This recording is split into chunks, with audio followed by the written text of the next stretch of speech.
We have some housekeeping matters that we've been carrying over, so please bear with us.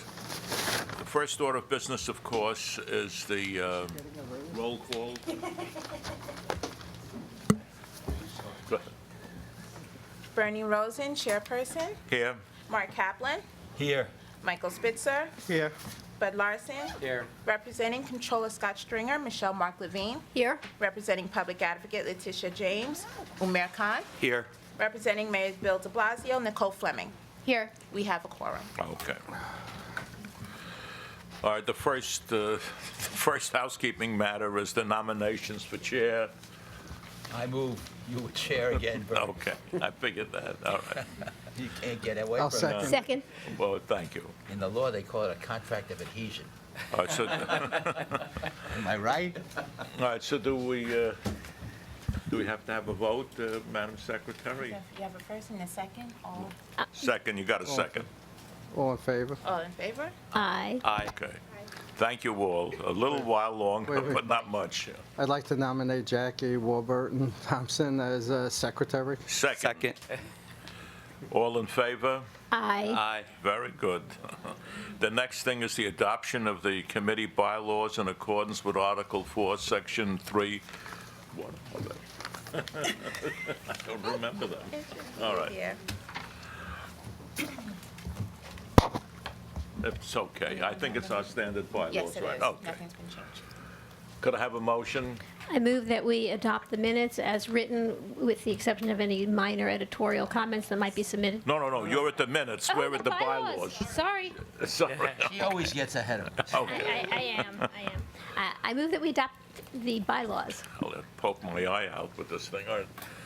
same as prior years. Do we have a motion to adopt the committee bylaws? So moved. Second. All in favor? Aye. Aye. Okay. The next item is the motion to accept the draft minutes of the Audit Committee meeting held April 26, 2017. We had all the pension funds come in. Motion?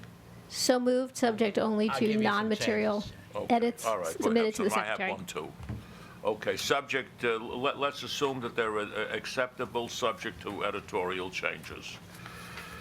And with that, I think we should go to the regular business at hand, the city controller audit operations for the year ending 6/30/16. Ms. Lander, you want to introduce your people and so forth? Could I interrupt for 1 second, Bernie? Surely. I want to thank everybody who tried to ruin my waistline by sending me that lovely package. So the way I got even is that there's a standard thing in my office the last 50 years. I've had a supply of very good dark chocolate-covered raisins, and I brought a small enough thing that I won't violate the rules, I hope. And it's here for everybody to eat a few, so I get partially even for the goodies you sent to me, which I did appreciate. Glad you're on the mend. Thank you. Ms. Lander. Good morning. I'm Marjorie Landa. I'm the Deputy Controller for Audit, and I want to start by first thanking the committee for inviting us here to present a summary and highlights from our fiscal year 16 audit report and audit year. I'd like to introduce my outstanding senior staff who are here with me today. I have Faggy Hornick, who is the Director of Audits and Special Reports. And then to my right, start with Keith Schwam, who is the Chief of Staff. Alma Fana, who is the Assistant Deputy Controller for Financial Audit. Next to her is Mike Montemuro, who's our Director of Quality Assurance.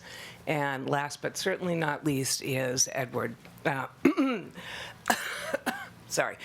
Carey, who is the Assistant Deputy Controller for Management Audit. And as I've said every year, these are the people who actually know what we have done. I get to talk about it, but if you ask me hard questions, I'm just going to turn to them. And I really want to give a particular shout out to this crew, their managers, their supervisors, and the staff auditors, because we've really had a great year. And we've had a great number of years following on, I think, a strong tradition, so that this year was a peer review year.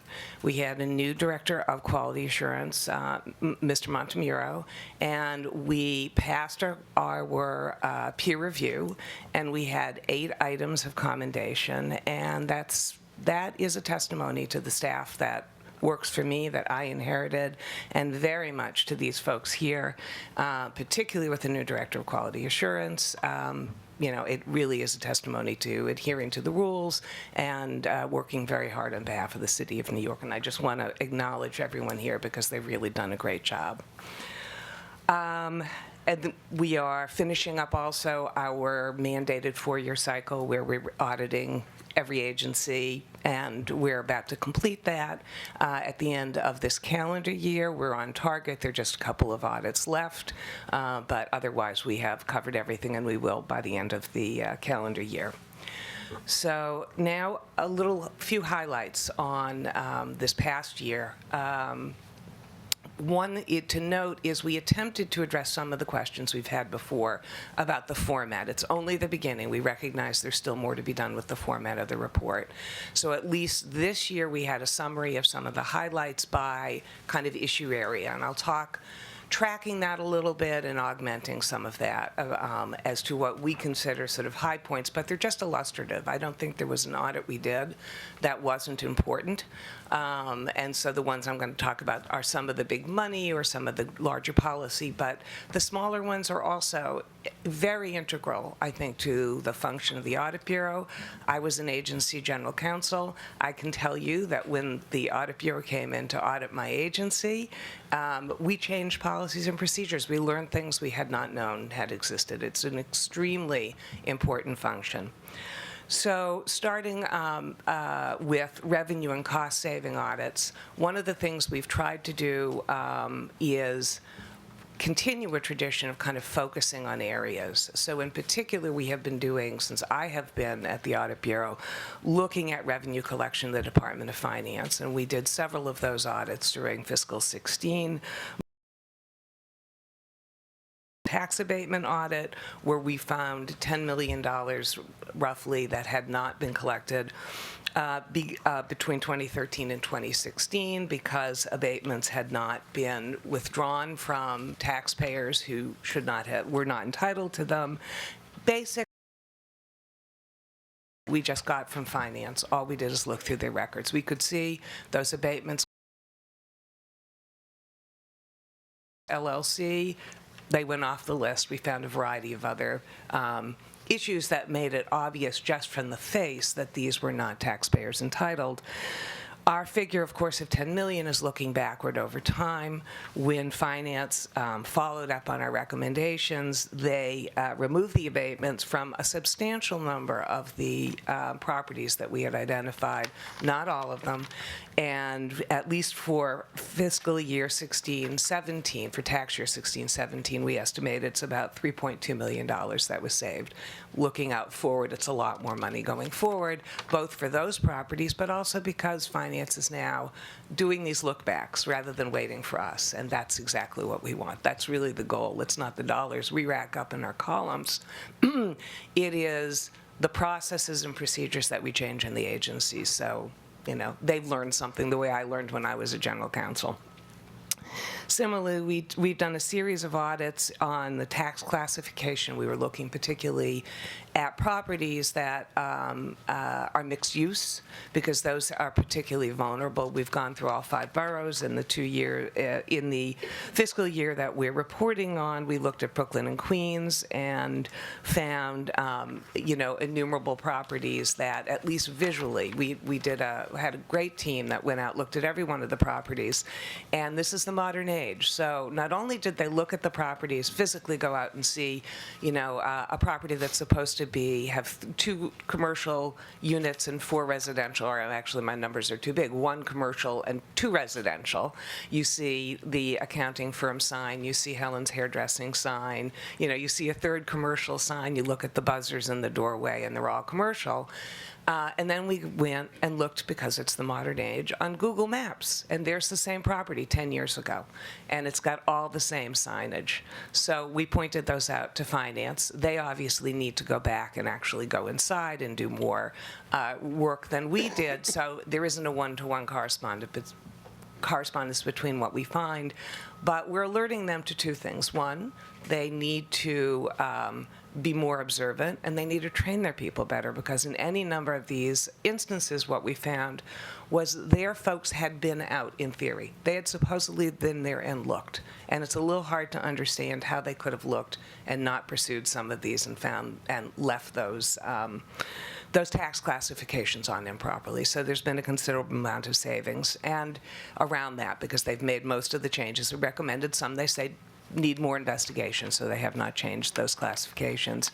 And roughly, and this is now going off fiscal year 16 a little, but from the time that this administration started to the present, we estimate that we've had roughly $70 million in tax savings at finance that we've identified for them. Now, that's a back and forward look, but it's a lot of money and it's a lot of reclassification.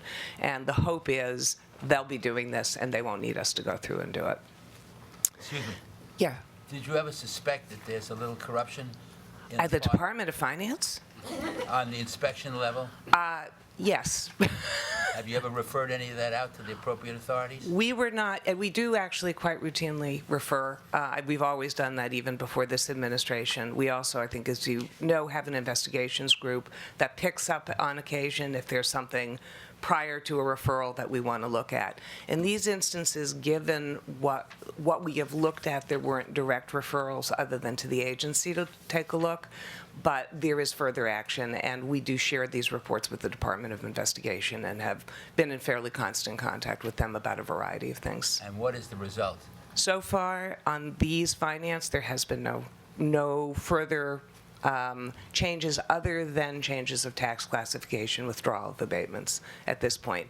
One of the argument is too strong a word. One of the differences that we have with the Department of Finance is that we're continually recommending that they retroactively withdraw these and recoup some of the funds, and they are consistent in refusing to do that. They take the position that taxpayers might be innocent. We think that bears further investigation, which is the kind of thing that we hope that not just finance does, but that would be appropriate for an investigative agency to do. Or should we get those folks in here to follow up? I think that follow-up is a good thing. It's one of the things that we actually, and I'll speak as an executive at the Controller's Office, are really focused on. We are looking at the Controller's Office at not just things that the Audit Bureau does. When we do our audits, they go not just to the Department of Investigation and to City Hall and to the agencies, but also within the office. And so we've had follow-ups that we've done. So I'm pivoting back to what I am most familiar with. Our investigations group has followed up. Our policy group has followed up, and I think follow-up is always helpful. The more voices that can be heard to help ensure that things are improved, I think is always a good thing. I was just going to say, to pick up on that, a lot of this is errors, right? Errors. From audit, we can't tell. We don't even look beyond that. I mean, that's the difference between an audit and an investigation. We often are not going, unless something, comes out through the audit process, we're not always going to know why. It's going to be, that's an individual determination. In the Department of Finance, and I could understand why you focus on that, because that's where the money is. When you come up with potential revenues, are there disputes, disagreements, or they try to implement some of the things you've said? Yeah, they absolutely have worked with us on a lot of this, which has been very good. Tax classification is really a good example. When we've been doing these audits, we give them our preliminary find. That's the visual. We walk and see that signage outside. We look at the doorbells, nothing more. And then we give that to them. They go back and they take a look, and they will then dig deeper, and sometimes our numbers that end up in our final audit report are substantially reduced because they've gone and looked, and there have been other circumstances that we are not aware of. You go inside and you can actually see there are 3 occupied apartments residentially. The signage never came down. those things happen too. Yeah, I remember, I was in the government many years ago when they came up with the classes for the real estate. It was heralded as it was a tremendous thing. I don't know how the hell they did without it for all these years.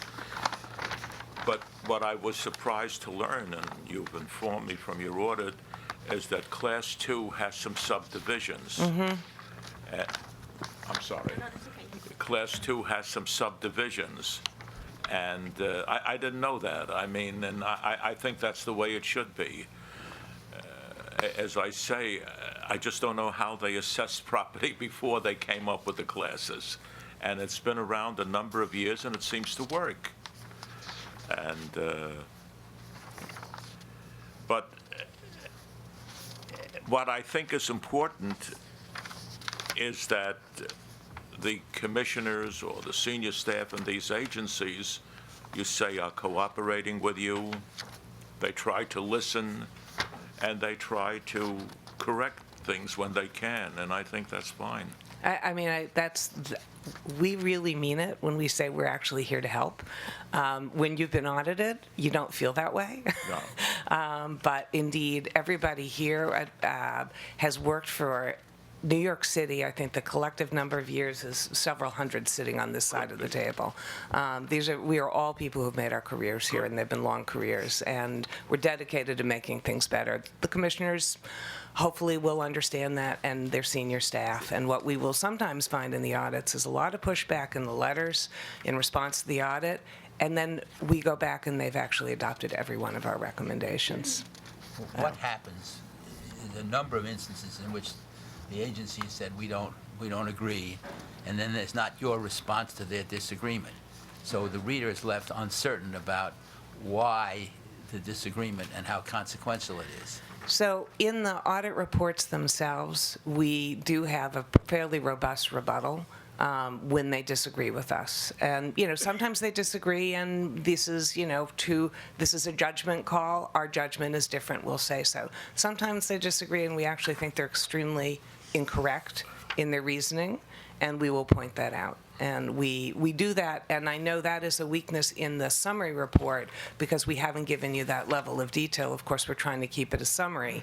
But if you look at the, the full-on reports, every one of our recommendations, we indicate if there has been a response at all from the agency. More often than not, they will respond item by item. And where they disagree with us, we will then respond to the disagreement. So you can actually see that back and forth a little more fully. In addition, we have at the Comptroller's Office in this administration really been very serious about trying to follow up in other ways. Again, with our investigations group, our policy group, and even where appropriate, some of the other substantive bureaus. If there's a matter, we have dealt with accountancy on any number of matters where we have found things that we think could be, might be helpful to have a coordinated effort. We work with counsel's office quite a bit on matters, and that sometimes seeps into other areas, either litigation or legislation. So we're really trying to work robustly, since the goal is not a gotcha. The goal is making the government work better. I agree in the sense that in reading this, you might say, especially the report that Bernie was talking about with the classes, that there's a number of recommendations and then they partially agree or they don't agree.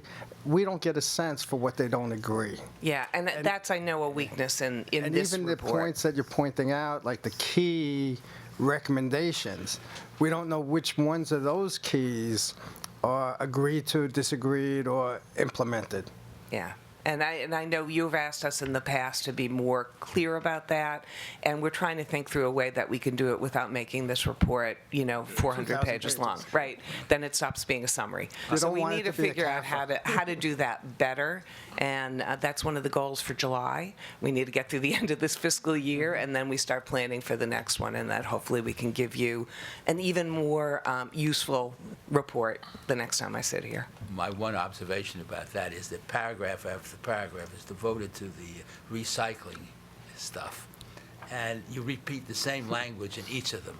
So if you just said see recycle, you'd probably save 4 pages. It's a good point. And we would have 3 less pages to recycle, Yes, right? that's my point. Right. The actual count is 8, because I think there were 5 reports like that. So I don't remember the number, but it's a lot. And we do, and that's an example of ones that look like this is not, what is this, right? Recycling audit. Well, I'll tell you from an agency point of view, come in, oh, we're supposed to be doing certain things for recycling. I had no idea there was a local law that says that. Okay, let's get going. This, we're an education tool. We recognize, and that's a lot of these where we're following up on local laws. Language access, you're going to see a lot of those this year and coming up. Same thing, just ensuring, as with the recycling, these are not unimportant, as the folks in the city council enacted those local laws. These are important, same with mayoral executive orders, and just ensuring they're not, they don't necessarily take a year and a half to conduct that I audit. won't argue with that. All I'm saying Yeah. is the repetition. We could save, yes. Save a lot of paper. Point taken. Mr. Khan? Thank you, Marla. So the question I had is going to Mark's point about follow-up and making sure. So when an entity says that they are implementing all your recommendations, how much time, obviously each recommendation varies as far as to how long it'll take them to reasonably comply with that. So what is your procedure about going back and making sure that they have implemented what they're saying they're going to implement and what's being represented in a reasonable and timely manner? Sure. So we have a routine procedure, which is after a certain period of time, we actually send every agency a letter. We remind them what the recommendations were, and they say, give us an update on where you are in implementation. So one of the things that is interesting about that to me is that even where an agency is ambivalent, says they're going to take something under advisement, they're maybe not going to do something, there are times when we get those letters back, they've actually implemented everything. So we do that first off. But the expression trust but verify, we try to verify some amount of time. So among other things, we do follow-up audits sometimes. More often than not, those will be within a couple of years. So we're really giving a healthy amount of time for the implementation to take hold. And we do those under generally accepted government auditing standards as a rule. However, with finance, we actually went back on the co-op and condo abatement audit. We went back in 5 months, and we simply looked at the rolls. Have you taken all off the properties that you said you would? They had not. So we went back 5 months later, because we waited. We waited for the right timing. We didn't do that prematurely to when they could have, and then they continued to do what they were supposed to, what they had promised to do. Sure. But so we don't sit back passively. In addition, what we've also been doing, which is not going to be visible here, is, as I said, there's other things going on in the investigations that have been done as follow-up, further follow-up from the policy group, and here we are getting a good deal of cooperation from the agencies where they get a letter from our office saying we'd like to get the following information. Doesn't always come out of audit.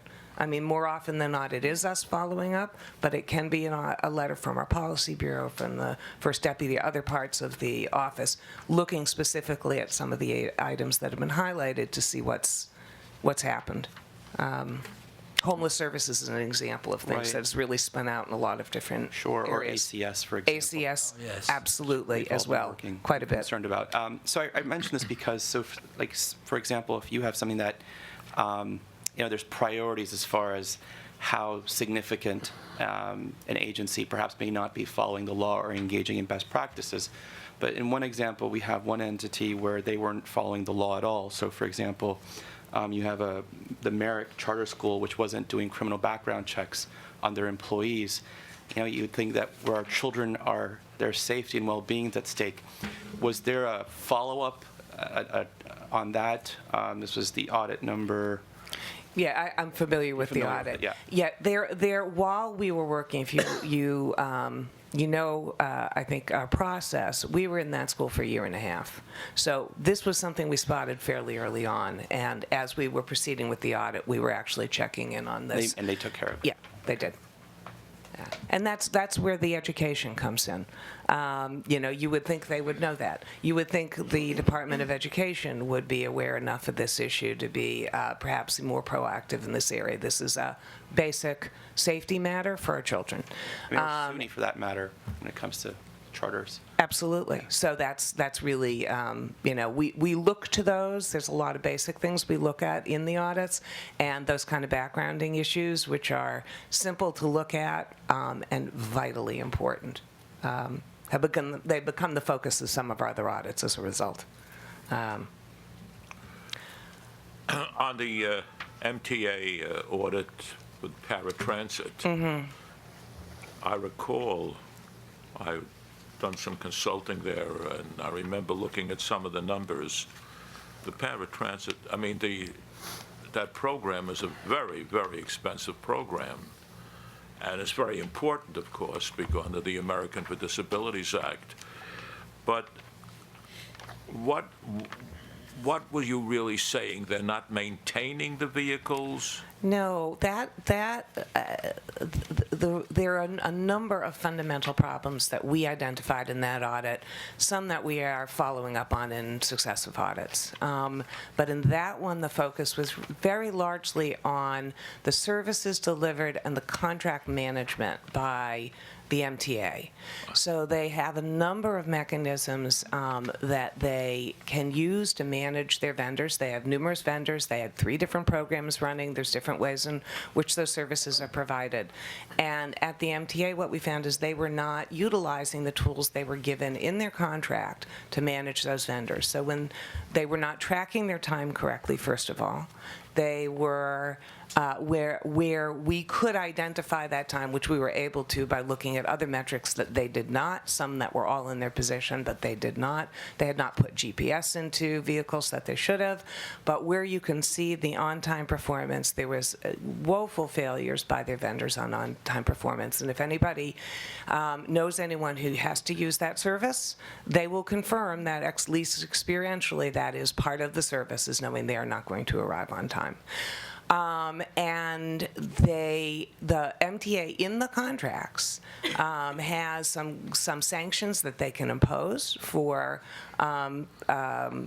failure to meet the requirements for on-time service, and they have not availed themselves on that. They choose not to. So they're neither collecting the data appropriately, nor are they using tools that they have. There are other tools that they have in their contracts that they're not utilizing, which would help them contain costs, evaluate best prices for things, alter terms. They have not availed themselves of those as well.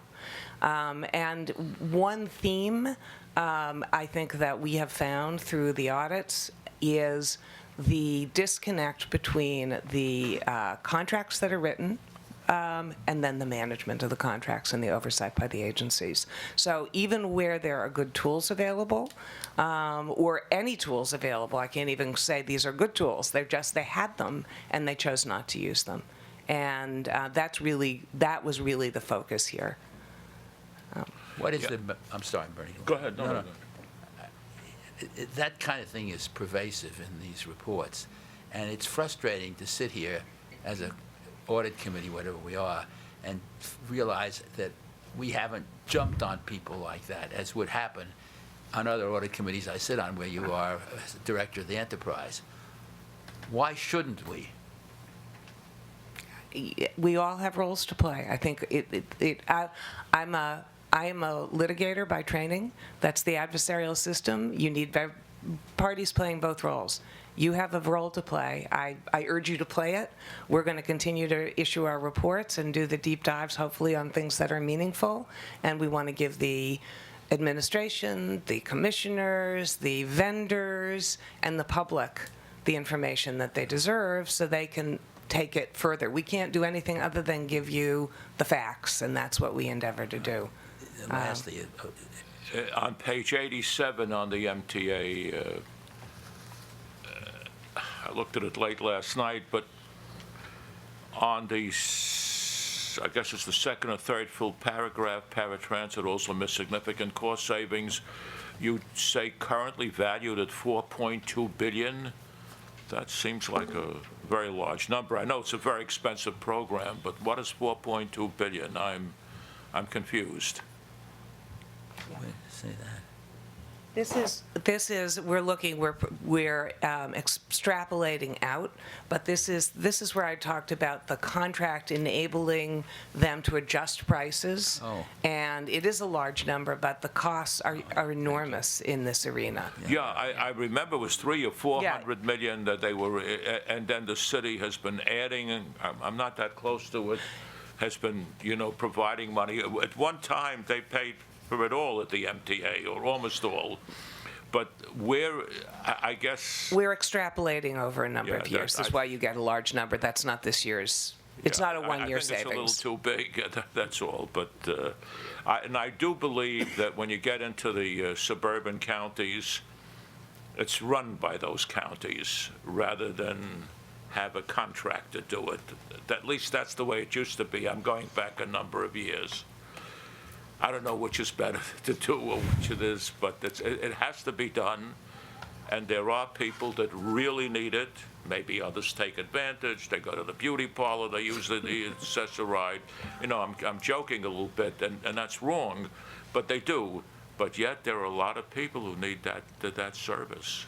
Disabled. Absolutely, and given the number of subway stations that are inaccessible, it's all the more acute. All the more, sure, Yeah. sure, all the more.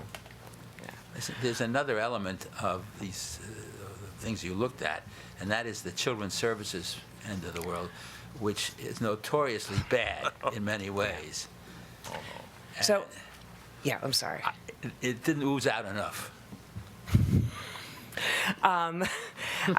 Just to sort of wrap up, just on the money, I wanted to make one other point, and then I absolutely, the policy and the programmatic issues were obviously loomed large.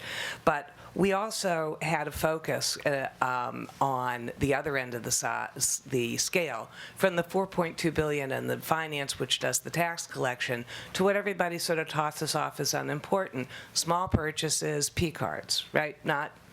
It's what? It's fire department. 5,000. It's not much, right?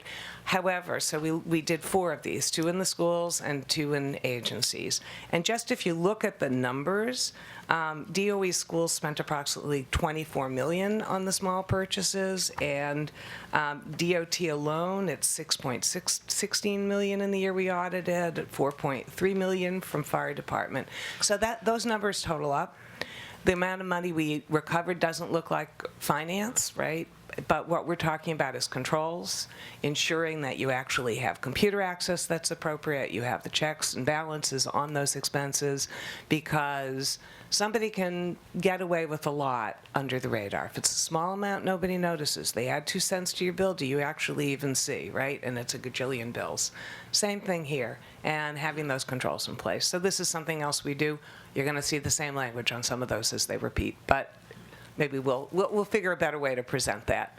The numbers are big because it's a big government. Yeah. They eventually become very big. They do. An $80-some-odd billion budget, expense budget, it's got to be big. And Well, but it's an opportunity for minor corruption. Yeah. which And- breeds and larger corruption. And so cracking down on something like that sets the right example for the organization.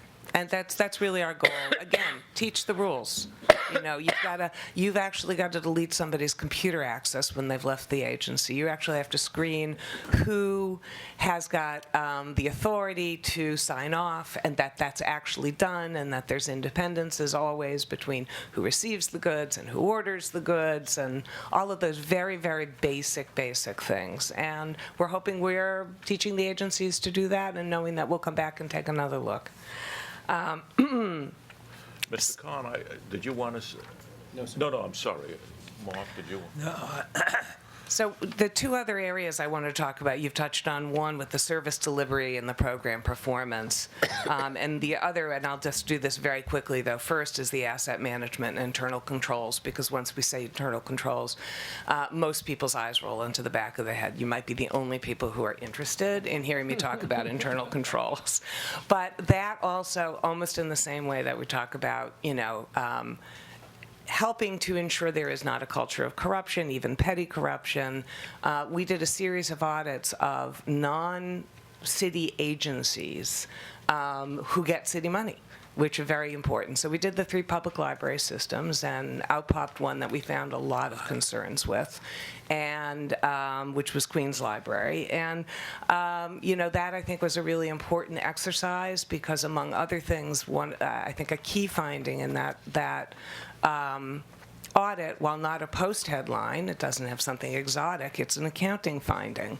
They're shifting controls, they're shifting expenses out of their private categories into their city category. So they're zeroing out their city funds, which until we got here, the Comptroller's Office did not audit anything other than the city funds.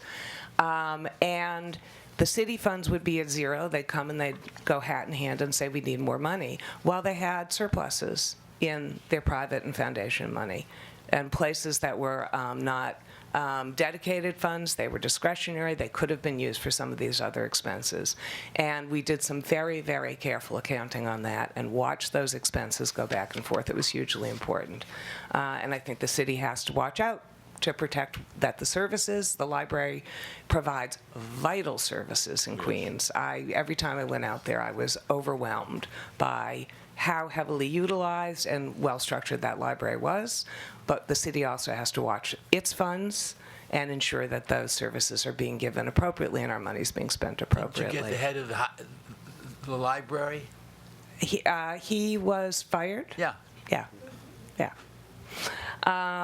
We also looked at 3 charter schools. You also called attention to that, which are public schools, but obviously a different category. And then a third category in this rubric I'm giving of internal controls and asset management is the inventory audits we've been doing, and we're continuing to do those in every agency, big and small. So community boards as well as Board of Elections was a very interesting one that we did in this year, because they both keep their office equipment. They had one inventory and a whole different system for the voting machines, and neither one of them was done in accordance with any of the applicable rules. While you could go in and find almost everything on their inventory list on the shelves, we then found several hundred items that weren't on their inventory lists. Sort of an obvious problem with the way they're doing their inventories, and they agreed to make the changes that we recommended there. Series of other agencies we did that with as well, and we're continuing with those audits. And then the service delivery, which I think that's where the ACS and DHS, we've done a repeated number of audits, and that's an area that is hugely important just to people's lives. The dollars are extraordinary. It doesn't matter if it's our dollars, state dollars, or federal dollars. We're putting a lot of money out there, and with woefully disappointing results, ACS being principal among them, with the number of deaths and other difficult issues. So we started with the shelter audit that we did, went in to just look at services, and the most astounding thing we found when we came there was they had 155 family shelters during our audit period, with nearly 12,000, it was in more than 12,000 families in shelter at the time. And they had 14 program analysts who were responsible for all of that. And if you looked at their organizational structure and what those people were responsible, they couldn't even possibly make contact with their staff in each one of these in sufficient amount of time. And they had to be the troubleshooters where there were problems. So that's problems at the facility, integration with ACS, DOE, critical places. These are families in shelter. And one of the things we found out from an investigation subsequently, we got some metrics from DHS and others to find out the number of people that were second and third generation shelter residents. And the length of times of these stays now are mind-boggling. People are not in and out of shelter. It's not a temporary, you got burnt out, you're lost your leash, you'll get a place next week. These are people, it's a way of life. And the lack of services for those families were really overwhelming, and it's an area that we've continued to follow up with others. You say that the number of people that were supposed to, the program analysts that were supposed to, was just not enough. No, it was not enough. And even DHS knew that as well, because as soon as we knocked on the door and said, how many program analysts you've got? They went, oh, we're doubling that number. So, I hope they were planning to do it before we got there, but that was... Hope they do. Yeah, and they did, actually. While we were there, we saw the number increase substantially. But when we started the audit, there were 14. Now, it was striking. ACS, we looked in a couple of different areas. Again, both DHS and ACS are areas we followed up on with investigations and to areas that were more suitable to that tool than the audit tool, but it was the audits that really helped identify areas for the investigations to follow up on. So abuse and neglect was really a glaring one. That's been one that every couple of years something horrible happens, and every couple of years somebody writes a report that explains why it's happening, and the needle has not moved much in all the time I've been in city government. And I used to represent ACS when it was part of HRA, and I don't feel like I'm seeing a lot that's changed other than the number of people who are in care, the number of children who are in care, and that's really unfortunate. Have you thought about there's a spectrum of quality that provides those services. Have you thought about going to the very good ones and getting their view of how to make it better? That's an area that is, I think, really ripe, and the Comptroller's Office has been doing that. They're in a constant contact with some of those providers, and we're trying to help build out some of the things that they're advising. And one of the things that we have identified, they identified to us, and it's obvious the rates, say, just to go back to shelter, right? The shelter rates are very inconsistent in terms of what people get paid. So we've continued in the audit arena looking further in that, but the office as a whole has a concern about social services providers, the good ones, but we want everyone to be a good one, and ensuring that there's enough money to do what they need to do. I have a self-service, I'm one of the founders of one that gets the stars, and we always look around and try to figure out why nobody's asked us how we do it.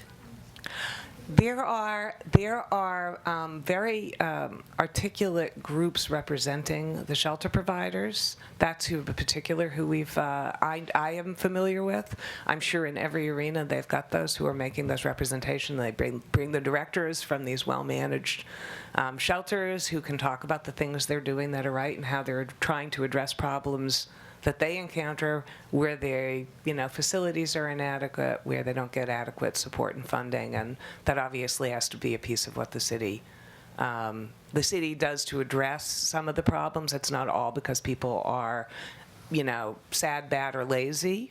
I think people go into this business because they want to do good. Not everybody does, and we'd like to help them do better. MTA we talked about, and I think one other area that I've already spoken to you about, but we had a couple more audits in this fiscal year from the Housing Authority, one agency that we said from the get-go needs more money. It's why almost the first audit release that as I was here was about money that they let slip out of their hands. We hope that they have improved their ability to stay on top of things because they are struggling enough. We looked at repairs and maintenance, which I thought was a great example of playing with numbers. At the Housing Authority? At the Housing Authority, where they reduced their backlog by tens of thousands of complaints by redefining the reality. And we looked deeply to see how they now categorize complaints differently, how they track them differently. So all of a sudden it looked like they had fewer than they did. But if you asked a Housing Authority resident, did they get that leak fixed, it didn't feel very different to them. And we were able to sort of unmask the truth behind those numbers. We did the same with emergency preparedness, which is really, so disappointing, because we've all lived through 9/11 and then Hurricane Sandy and the things that had to be done because of the emergencies, Sandy in particular. One would think that would become a priority. You don't want to strand an elderly person in a high-rise with no electricity and they can't refrigerate their medication or get out of their house. right? And being able to have current, accurate information about who the tenants are and a plan to mobilize people to ensure you can address the emergencies is critical. And we really found that that had not been happening. Again, it's another example where we came in, they changed directors, they started working on things. We'll go back. We'll go back and take a look. And then we looked at HPD vacant lots, and that's one where we coordinated with another part of the office. Our audit was completely independent, and we found out that somebody was looking at from our sort of budget and policy side of the world, at a tool of financing housing on city-owned property. Well, we came up with these vacant lots, some of which have not moved out of city ownership for 50 years. Maybe it's time. Some of them are not suitable for development. They're not the right square footage. They're not in appropriate locations. We found one big area by way of example where half of it had already been developed by a commercial developer. City owned the rest of that property, and it seemed perfect. And there were beautiful, beautiful, beautiful mixed income housing that had been done by a private developer. They could take they could take the same. So we encourage them to look again at those lots and their process for disposing of them. And then last, at least on my hit parade, but definitely not least, is our audit of permitting of childcare centers by the Department of Health. One where we expected to see something very routine. You have a process, you follow your process, check, check, check, how good, we move on. And uncovered something that we found alarming in that they created a process that they had difficulty working with, and so their end run around the process, the net result was not every center had the water lead testing that should have been done. And so people were sending off their 2, 3, and 4-year-olds to places that had a permit that indicated they had a clean water lead test, and they never had, nor did their system ensure that they would follow up. That was one that by the time we released the report, the whole system had changed, and or most of the system had changed, but they had checked and gone out and started doing testing of every single center. Marge, are they flushing that water like they do with schools? I don't know, and that we looked at, and this is, a limitation and a strength of audit. We do one thing. We looked at the initial test for permitting purposes. What they're doing for follow-up, I can't tell you. And with that, if you have any additional questions, I'd be very happy to Are there any address other them. questions? I just want to compliment you on the report and on how well you presented, but on the format which you talked about initially, it's so much easier to use and to follow. And let's hope that they implement the recommendations. Thank you very much. Really appreciate your If there time. are no other questions, we'll thank you again for coming in and explaining it to us. Thank you. I'd like to spend a good chunk of time going over on detail. Maybe a special meeting with them. Yeah, you look at the number of places where the ones, the organization didn't agree, why, all that stuff. Well, you mentioned it too. No, but it's like, Okay. I'm just looking at this, like this 7 bullets here. Yeah. How many did they agree, disagree? Oh, yeah, that's, I have that every time I read it. Mike Salmon. Yeah, Mike Salmon. I'm gonna get And water. someone from Essex No, have a raisin. here. Jetta couldn't make it, but Steve Ballard is here. Okay. Okay, I gather that the next, do you want to, we'll take a break for a few minutes, yeah. I could use one too. And about, we'll just take a short break and then we'll go to OPEB. Oh, that's, Against the trust. In fact, the addition to the annual pay-go, in addition to the annual pay-go amount, which we pay each year, the city deposited an additional $500 million to the trust in this fiscal year 16. 16. Yep. And that is the bulk of the explanation for the increase in the net position over fiscal year 15. By and large, all of the line items in the financial statements have remained relatively constant. Even benefit payments remained fairly level from the prior year. The increase, as I had said, is due in part to the additional contribution of $500 million, but also to a decrease in liabilities of roughly $250 million. And that's a timing issue with regard to us having made payments before the end of the fiscal year instead of having accrued liabilities after the fiscal year. This is the fourth year of our using entry age accrued liability. And there were mortality changes to the calculation last year. So this changed the AAL from $87 billion 4 years ago to $76 billion in fiscal 16. Billion. And also in fiscal year 15, the city introduced the healthcare savings plan. And this is just a reminder that the savings are reflected in the actuarial valuation when realized, not when they appear in the plan. In addition, there's no plan to decrease the assets in fiscal year 17. There's currently a budgeted prepayment of the fiscal year 18's PAYGO amount for $400 million. That's in the city's executive budget. And That's not what they're adding. it is a prepayment, so it's not what you've become used to in the last couple of Okay. years. It's actually a prepayment of next year's PAYGO liability. The actuarial accrued liability of $76 billion, which is on page 6 of the MD&A, reflects the amount that would be needed for the plan to cover benefits to individuals in the plan, which includes both retirees and beneficiaries currently receiving benefits, as well as actuarial estimates of those who will ultimately receive a benefit in the future. So that's kind of the summation of the financial statements for fiscal 16 that I have. And then I just wanted to briefly address some of the comments for last year and what we've done with them. So last year, there was a request that we make a little bit more obvious statement of the fact that unlike pensions, OPEB is not legislatively guaranteed as a benefit. So we actually did make that update to the notes, which you'll find on page 10 in note 1. It's the second paragraph in that section. Last year, there was also a comment made about presenting the investment information in a tabular format instead of in a verbal format. We also made that change. It's on page 14 of the notes. There was also a request for more information on the changes in actuarial assumptions to appear in the financial statements. That change was made, and you can see it on page 18, section 6, paragraph 1.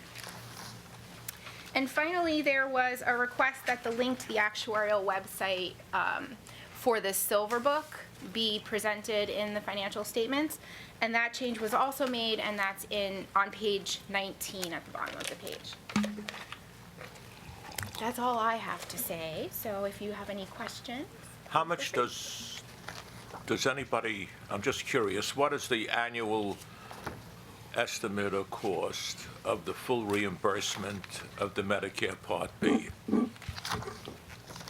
That's close to 300 million, It's up to 300. yes. I don't think actual anywhere amount in the is- world do they give you that. I don't think in any government would they do that. I used to go over to the city council. They'd always want to do that, and, we would keep it down. In other words, they wanted to have like an automatic inflator. As the federal government raised it, we would raise it. I'd get beaten up. Oh, would I get beaten up? I said, for what? They got pensions, this, what do they need that? And finally, the government, when I was no longer there, gave in on it. All right, look, I benefit from it too. I'm a retiree, but I don't think it's right. I mean, let me ask the independent, our auditors, how many companies pay for health insurance of any kind after the people retire? None, right? Practically none. Few, I think it's fair to say. Oh, I'm sorry?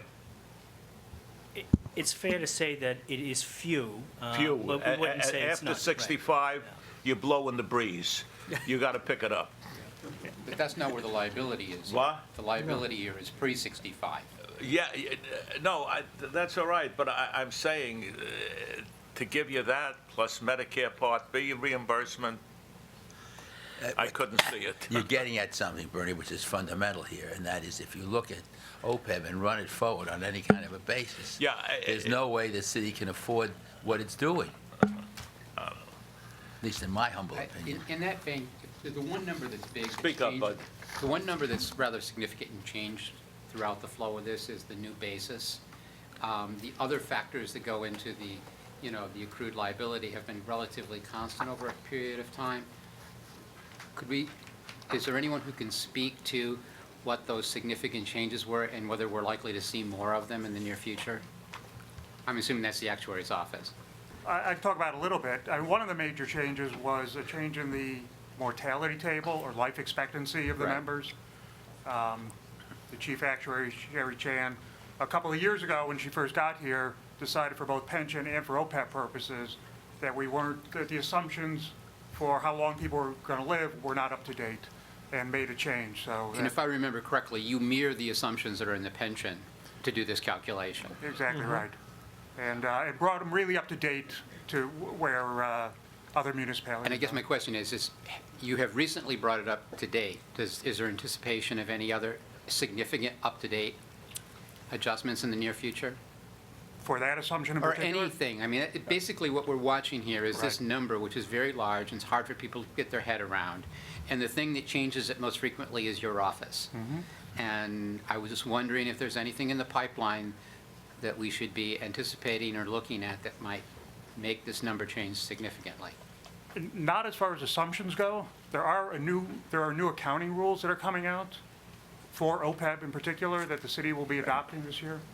But Okay, as far as assumptions go. And again, as I think County rules Nicole don't change the real liability. hit on, to the extent that we make operational or management changes, such as changing the health benefit going forward, those really only come into the savings as we actually accrue the savings. The projection forward of that program doesn't really fit itself into this number, right? Well, we would be, if, to the extent future benefits are changed, that would be included in the calculations, and it would be brought through all the results over time. But it takes time for that Yes. to be reflected in these numbers. So even if there is attempted to changes that would likely control health costs going forward, we're not likely to see them quickly flow out through this calculation. Correct. It's just Just a like- fact yeah. that when attempts have happened to manage the costs, it's just something that we won't see here until we're downstream quite a ways. Especially to the extent that most of the changes, I would assume, would be on current active Right. active employees and And it not takes a those while are- for that's going those to are feed through my retired. number. Right. So it's just the fact that you do stuff to try to fix this number, and it's not likely to fall out in the presentation that we see. It takes time. Yes. If I could just add to that, under both the currently enforced GASB standards and the ones that will be in place, we expect for fiscal 17 reporting, the basis of assumption is what's called the substantive plan. So to the extent that we change plan provisions as opposed to how we provide health benefits, those would come through more quickly because we would change the assumptions, or the actuary would change the assumptions. But again, that's only if you have true program design changes. It's basically impacting current retirees. It would be impacting current and future retirees. Because the biggest changes we're making are for future retirees, not current retirees. I think that we are not yet making substantive changes to the plan benefits. I think we are negotiating different health benefits to some extent that affect both retirees and actives, if my understanding is correct. I guess that would be, Yeah, I mean, we are negotiating changes that are impacting current actives and pre-Medicare retirees as we consider them sort of the same as actives. But we have not made any changes that affect post-Medicare retirees. And non-Medicare, you haven't made them yet. Well, the non-Medicare, we pay them as if they're actives, the way we are under our current construct. So any Okay. changes No, we I make. understand. Yeah. It's very much a lot of union input, right? Correct. That That's correct. negotiate these things, yeah. If I could just ask another question. When you look in the MD&A on page 4, you see that administrative expenses bumped up between 2014 and 2015 by almost the same amount as they went down between 15 and 16.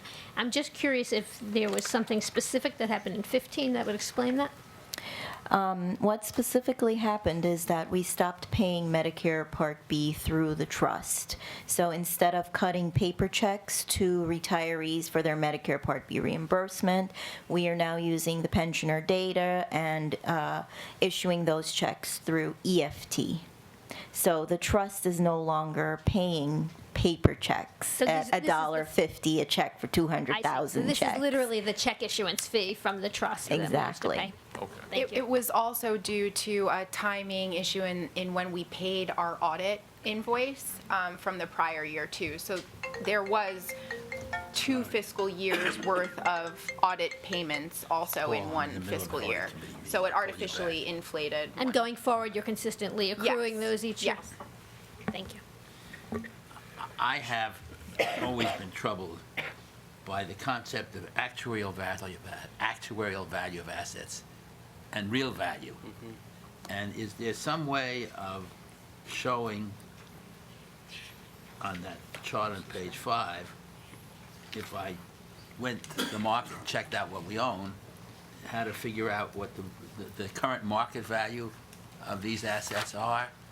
I got persuaded once by talking to the actuary, who said to me, well, you can't sell it all at once at one time, and therefore you need some smoothing or something. But I actually checked out, given the portfolio worth of this stuff, into cash, and I was told that within 24 hours I could get that cash. So to have any difference doesn't make sense to me. For OPEB purposes, the actuarial value of assets are equal to the market value of assets. It's called actuarial value of assets, that's the term that's used, but for pension, there's a difference, but for OPEB here. So this is the real This is the current market yes. value. Well, unless you're an educated reader, you don't know that. You might want to think about telling me just what you just said. That's helpful. Now, I have another question apropos of some of the language a little further back, if I may. You got cash and cash equivalents. I'm sorry, it's page 12, but the actual question drifts over to page 14. You refer under credit risk, money market accounts and mutual funds are not rated. When I look at your investments above, I don't see those categories of things.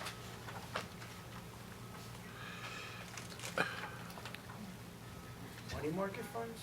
I think, You say in the credit risk, last well, sentence. either page 14 or 15, do you see it, sir? We have minimal money market funds, there's approximately $1 million a day in Well, money I- market I funds. only It point out- covers small checks, otherwise there's really no Well, money. I point out that you look at credit risk, last sentence talks about money market accounts, and I go above to look at the investments, and as small as they are, they're not there. It's It's minimal. it's in other, wouldn't it be in Oh, it's in other? Yeah. Is that where it is? Okay. Then, the other thing, and this I had always have fun with the auditors. Am I right on page 15 that U.S. Treasury securities are listed as level 2? Is that the way it reads? Yes. And if so, why? The market for Treasury securities of Should that be one. size is more liquid than the market for listed securities on the New York Stock Exchange. They should be level 1, I think. We can look at You may that. want to look at that, We can look at that. But you're not the only people who are doing level 1. It's all the way through these numbers. Well, I would say that we classify these in accordance with the guidance that we have to follow. So while I understand your question, I also understand that I'm handcuffed by the requirements that I have to follow for reporting. So my response to you right now would be that that is indeed what the guidance tells us to do. And we can have this same question asked again next year, which I presume we will. I will mention that in my preceding comments next But I year, can tell you, just to remind you. if I were the Secretary of Treasury, I would not like to think of U.S. government securities as level 2 compared to New York Stock Exchange equities. No, they're clearly level 1, but all right, tradition is tradition. That sounds like Fiddler on the Roof. Yes, Michelle? On page 17, the monthly basic rates, there's some very significant changes for the last category, the other. And I'm just curious what explains that. 17 other. You see what I'm there it saying? is. Others, non-Medicare, single non-Medicare family, right? Some of those have increased by nearly 30%, or 40%, or 50%. Good catch.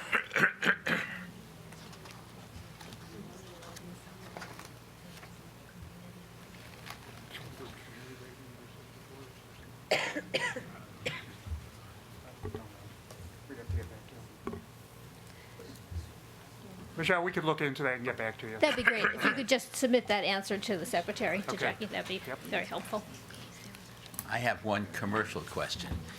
If I look at OPEB, and somebody must be looking at this thing, and run our city forward 5 years, what does OPEB look like in dollars or in terms of percentage of our operating expenses? I'm sorry, can you repeat the question? Here we have something called OPEB, and it's a huge number, and it's not funded. That's a huge.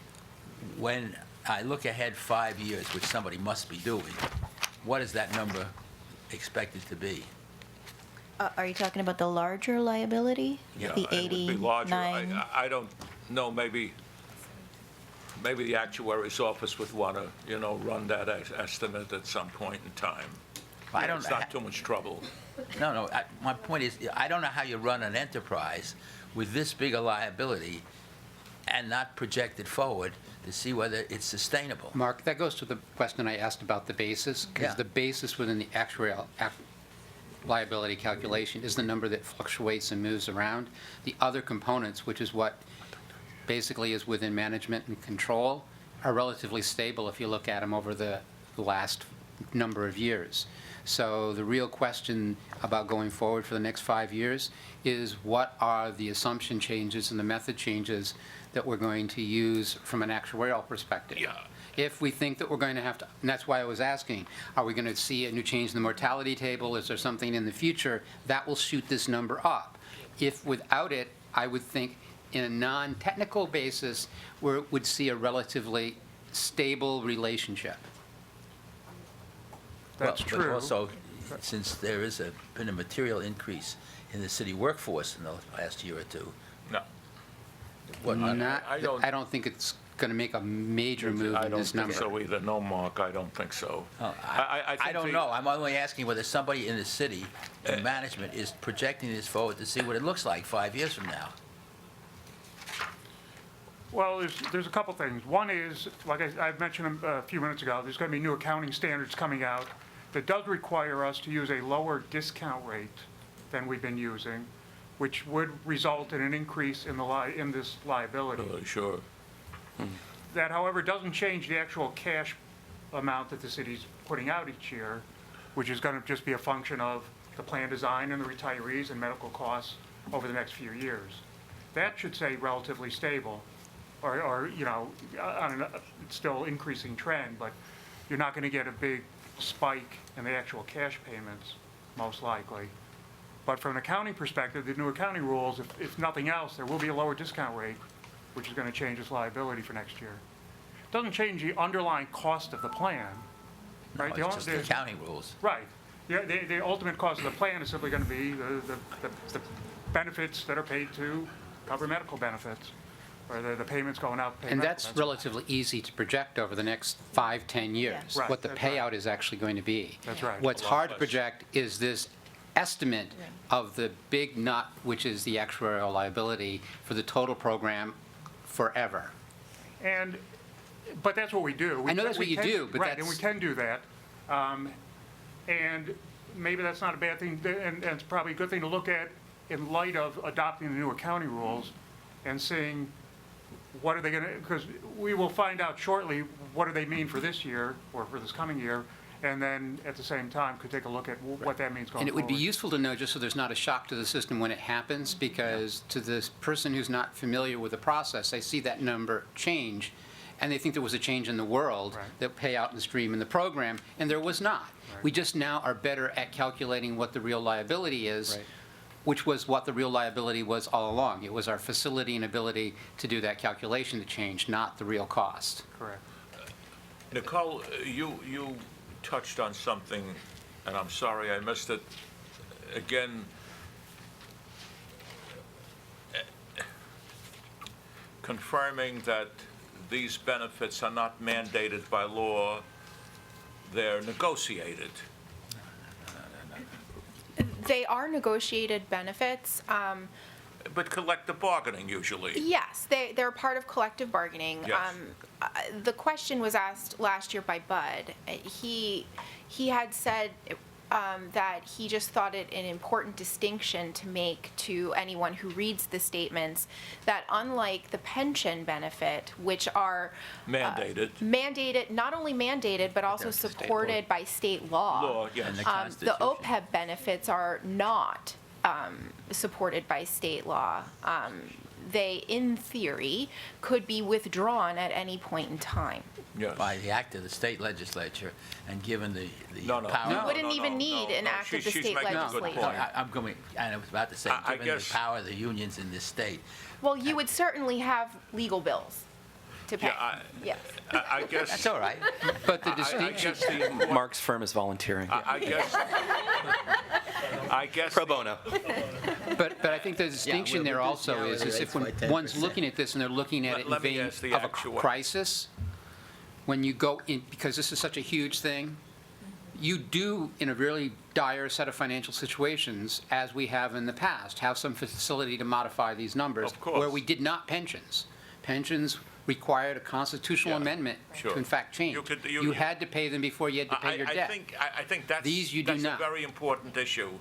And the unions are very sophisticated. Would, God forbid, there be another fiscal crisis in the city, you can negotiate down a lot of these benefits. But I guess the other point is, on page 23, you say an unaudited number, the schedule of employer contributions. So as of June 2016, you'd say we almost have to put up $93 billion, right? And I guess that would be the number No, if that's we were the to annual close down. required contribution. No, if we were to close down. In other words, we go out of business, everybody who has some liability, this is what we'd have to put up. Am I right? No, I don't think so. Based on the It would number of be, people. This isn't the it would be PBO. the Correct. unfunded portion. It would be the, No, I guess what I'm saying is, could we in the future put some footnotes or kind of emphasize that we don't have to pay this unless we're out of business, and how, One would argue, Bernie, that legally speaking, we wouldn't even necessarily have to pay that if we did go out of business. yes, no, I understand. But also, these are projected benefits, which are Right. not necessarily due to anyone at this particular Right. point in time.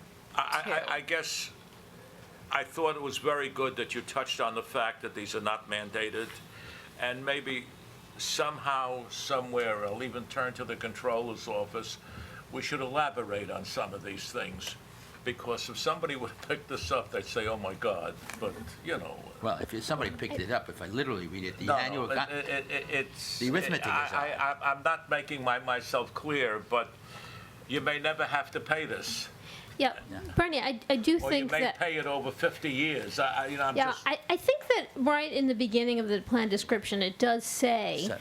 that none of these that the city's only obligation is to fund the pay-go benefits But, for okay. actual retirees and beneficiaries at, Which for is the a lot. period, yeah. Okay.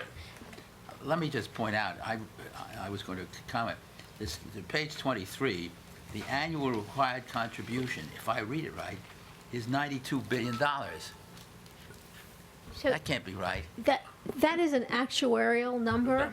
Yeah, that's an And actuarial the number. terminology is changing with the new standards. No, but I They would say point in out, the if you- trade it can knock It's people it's on not their a it's ass. not a legal requirement. number It's an like that. actuarial calculation. Different comment. It's because we use a one-year amortization period that assumes that we are paying the full amount each year, and that So- was done by the city so- in order to recognize the full liability when we I first think what implemented the Mark is GASB saying- standards. Excuse me for interrupting. I guess you need some footnote on that page, or something said besides, because people read at the beginning, and then they go to the Yeah. last page. Oh, my The God. terminology will be changed next year because of the new accounting standards. Because Yeah, all right. if you- when I read this thing, It may and I be don't read it worse. with your sophistication, I read, my God, there's a $92 billion annual contribution. That can't be. Otherwise, we all have to move someplace else.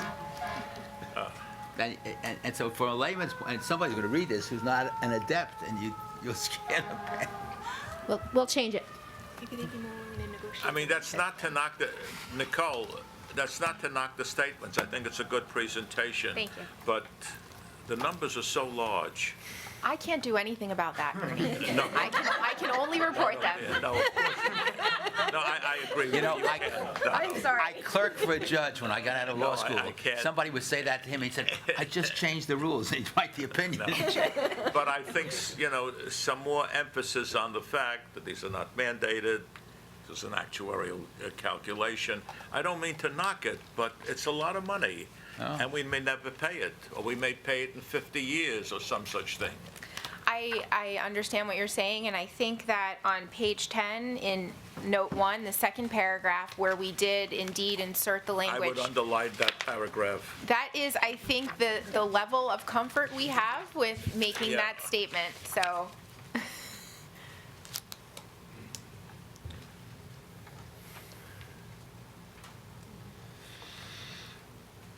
I guess you should underline, the city is not required by law. I will underline it in the Your version they send to Bernie, you.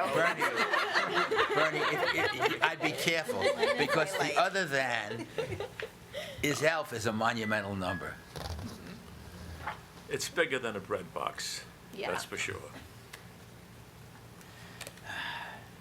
All right. So is there someplace in the city, a group that's trying to figure out how to deal with metastasizing monster? Well, I think that the city made a step forward in 15 when it implemented the healthcare savings plan. It certainly is a large portion of the conversations that are had during the collective bargaining process. It is not something that is being ignored, but it's also not a unilateral decision. No. So taking that into account, there is a degree to which the city can make decisions, and then it comes to a natural stop because, again, it's not a unilateral decision what the health benefits are for the employees of the city. No, I understand They're that. negotiated. The other No, side of that negotiation is the bond market, as the Puerto Rico has found out. I think our bond ratings reflect a very healthy financial environment for the Okay. city. It could be New Jersey. No comparison. Yeah. I've not heard the city compared to Puerto Rico yet, but that is a first. I wasn't comparing, I just, the discipline that's now around is a little different. Yes. Does the actuary's office do an analysis of worst-case scenarios and do modeling internally as to risks?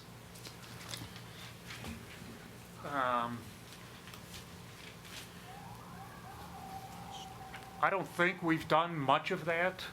We do work, at least, especially on the OPEB side, just so you know, we work a lot with an outside consultant who does a lot of our, helping us set assumptions, helping us price these benefits.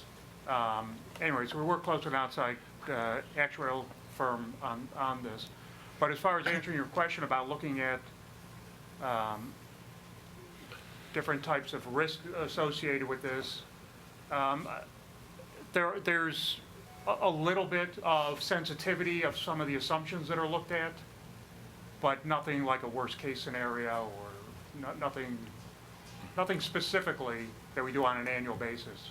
Okay. I mean, it's just, the thought is, I mean, I know there's some legal provisions in place for adjusting benefits and whatnot, but to the point that, it just seems like we should be prepared so that when things do happen, there's a plan in place to address matters. So just wanting to know if you had any of those types of plans. No, but a lot of this, I think, goes back to the plan design, even more than the actuarial calculations.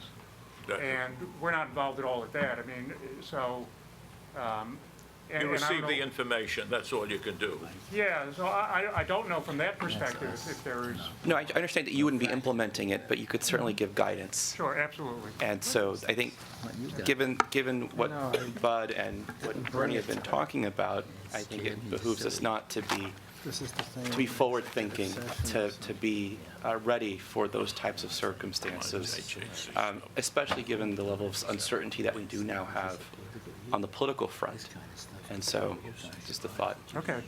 I think in addressing that too, that what you could do is actually go back to the multi-year financial plan projection, whether 5 years or 10 years out, because that fits to the plan design, and that is going to tell us what the actual cash disbursement is going to be required over that 10-year horizon, which is probably what we need to be addressing immediately. I mean, the long term, yes, we need to do that, but a worst-case scenario is not the thing that's going to hit you and the change in the estimate of this actuarial liability. The worst-case scenario is we screw up on the short-term estimates of our pay-go or the design, and all of a sudden we have a much bigger liability and we have to disperse cash now.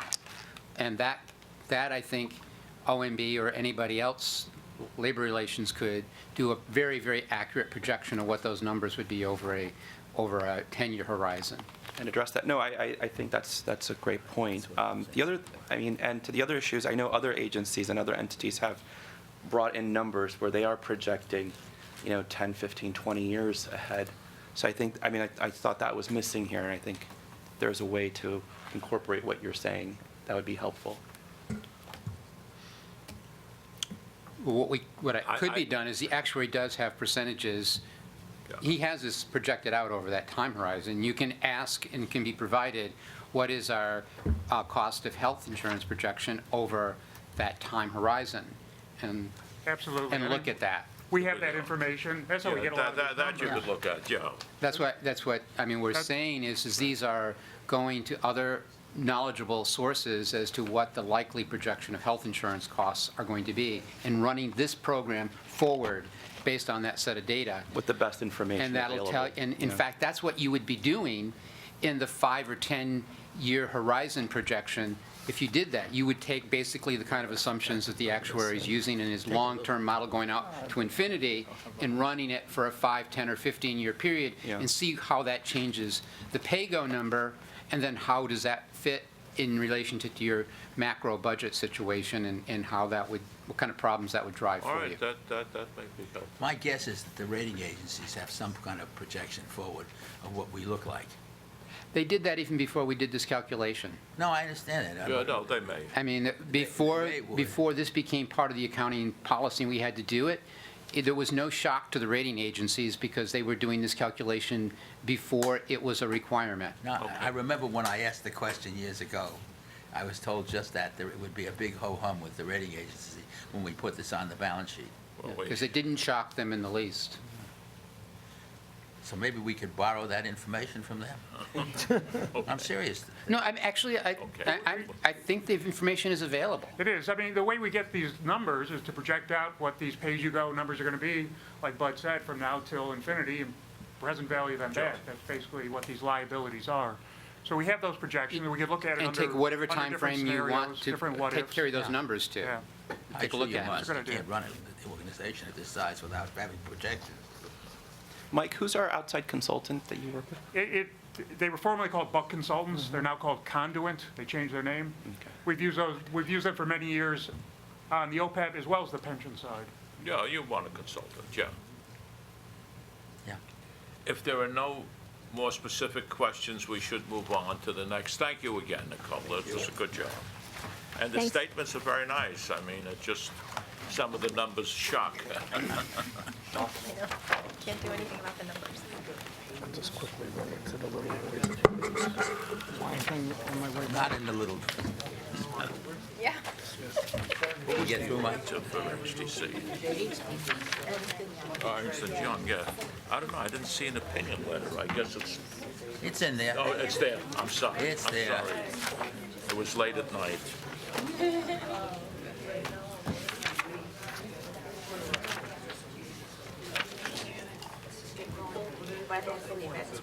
Yeah, no, I know. I don't want to keep up.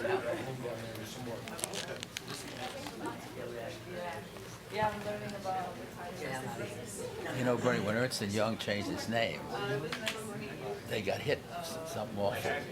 They got, Ernst & Young went from Ernst & Young to EY. And when they went and Googled it, 5 or 6 levels down is the site of a male pornographic site. I don't know what they did with it, I don't know either. but that was quite a shock.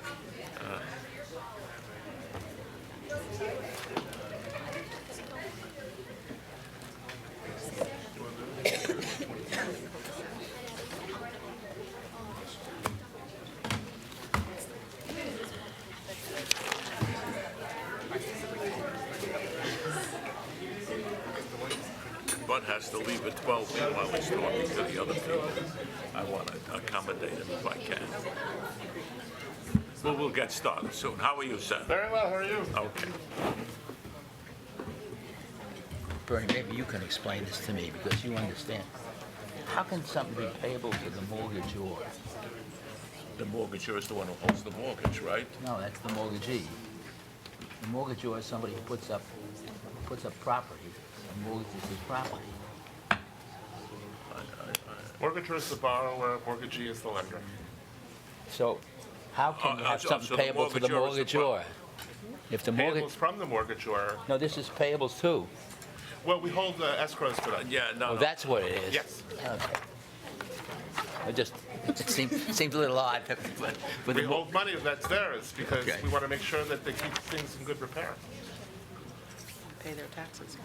Could you introduce yourselves, please, and we'll get started. Sure. I'm Rich Froelich. I'm the Chief Operating Officer and General Counsel for the New York City Housing Development Corporation. I'm Kathleen Bauman, I'm the treasurer. I'm Mary John, the controller. Good morning, Lou Roberts with Ernst & Young. Do they have, are the mics on? Oh, are the lights green? Okay. Yes, they are.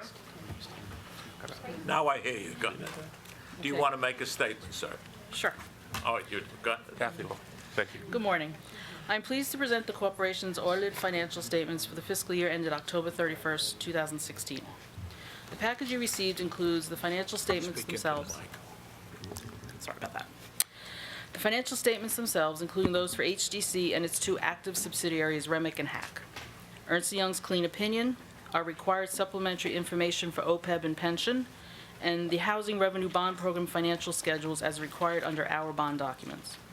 I'm pleased to report that once again, no management letter was issued this year from our auditors. I'm also pleased to report that 2016 was another exceptional year for the corporation. HDC has maintained its position as one of the nation's leading housing finance agencies and has continued to play a central role in the Mayor's Housing New York plan. In fact, 2016 was a very active year for HDC in terms of bond issuances and loan closings. 21 bond series were issued during the year for a total bond issuance of almost $1.2 billion. How much? $1.2 billion. In addition, $120 million of proceeds were drawn down on previously issued bond series, and 3 new certificates of participation with the Federal Financing Bank, total $29.5 million, for a total of $1.3 billion in proceeds for the fiscal year. HGC's assets increased $66 million from 2015 to $14.4 billion due to the corporation's ongoing debt issuance and lending activities. This year is lower than previous years due to large mortgage prepayments during the year. Because of the availability of low-cost alternatives, some of our larger mixed-income borrowers have paid off their debt. Total liabilities were $12.2 billion, a decrease of $62.3 million from 2015 from ongoing lending activities. This decrease was attributable to bond redemptions related to the unscheduled mortgage prepayments that I just mentioned. HGC's total net position at fiscal year end was $2.26 billion, an increase of $128.1 million, or 6% from 2015 due to normal operating activities. The increase to net position will allow the corporation to continue to play a critical role in the mayor's housing plan and provide subsidies to the affordable housing developments that we finance. Another highlight of fiscal year 2016 included the funding of a $143.2 million loan to Stuytown Peter Cooper Village through HDC's subsidiary, the Housing Assistance Corporation, or more belovedly known as HAC. HDC transferred this amount to HAC so that HAC could Go ahead. HAC could provide monies to fund a subordinate participation interest. As this was done at the request of the city, HDC expected to be reimbursed with city funds. To date, we have been reimbursed for $82.2 million through April 30th of this year. If you have any questions, we'd be happy to answer them. So what did you do with HAC? So we used HAC for the Stuyvesant Town loan. The way it was structured, we entered into a new regulatory agreement with Stuytown that extended affordability for 20 years. And basically, Stuytown benefited from two things. One was our participation in the mortgage that they got, the new owners, Blackstone, got with Fannie Mae. It was a $2.7 billion mortgage. Our mortgage recording tax saved them about $80 million. Then, secondly, they had to pay a transfer tax on the $6 billion value of the, or $5.5 billion value. That was a very large payment to the cities, and what we ended up doing was, in essence, rebated it back. So that was basically the incentive for them to agree to extended affordability at the development. So that was an amount of about $140 million. We cut the check using HAC because HAC has different authority than HDC, and it can do loans that are forgivable over time. HDC was set up to do bonds and couldn't basically forgive mortgages. So we don't have the same statutory authority that HAC does, but we have the money. So we transferred the money from HDC to HAC, and with the expectation that the city will reimburse us. And as Kathy mentioned, we are being reimbursed over time. We expect by the end of our fiscal year, or no later than the end of the calendar year, we'll be reimbursed. Of course, I think HAC had built, HAC had a mortgage on some property in Astoria, did they not? Yes, yeah, and actually still does. That project still is still, does. yeah. So HAC has a few mortgages left. It was obviously created as to use money from MAC. Yeah, it was Old and Municipal Assistance Corporation. Exactly. Sure. And so to do affordable housing, and it only has a few mortgages left. It's become rather small. The proceeds that have come in through HAC have been used at Rupert Yorkville, an agreement now going back 17 years that provided assistance for some of the residents there when that project left the Mitchell-Lama program. And so we continue to basically write a monthly check to the owner there to cover those folks. But that is sort of what's being used with the HAC resources pursuant to direction from the city. What you're doing in Stuyvesant and Peter Cooper is, in effect, a rent subsidy. 'Cause there's no development to be done there. Excuse me? There's no physical development to be done there. No, you're right. What we're basically doing is providing a subsidy to the owner who's agreeing to forbear and not raise rents as high as the owner could otherwise do. So it allows for a continuation of it as a middle-income development for an extended period of time. Otherwise, through the rent stabilization process, it would have become more and more decontrolled. So it created an agreed affordability for another 20 years, going back to when that agreement was signed in the end of 2015. On your bonds that you issued for the affordable housing, many of those bonds were for the Housing Authority? We've done work for the Housing Authority, and we work consistently with them.